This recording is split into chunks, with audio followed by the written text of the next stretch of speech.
Dende o Partido Popular de Galicia queremos valorar as actuacións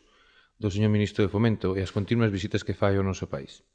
A valoración queremos facer no sentido de que lamentamos de que por parte do Ministro de Fomento tan solo veña a Galicia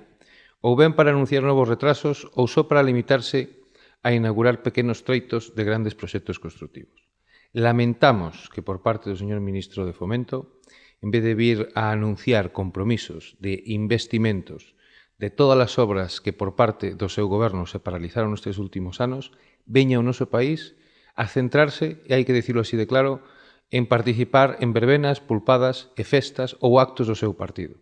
Por iso, desde este foro, dende o Partido Popular de Galicia, lle demandamos que dunha vez por todas licite os 3.100 millóns de euros que están pendientes de licitar para cumplir co Pacto de Obradoiro no ano 2010.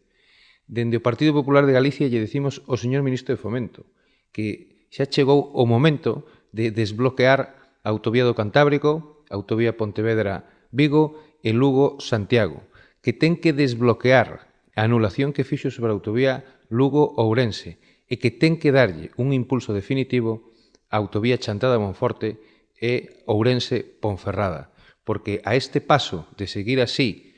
por ese mismo camiño, señor Ministro de Fomento, a única ponte que vai facer en Galicia vai ser a ponte do Pilar.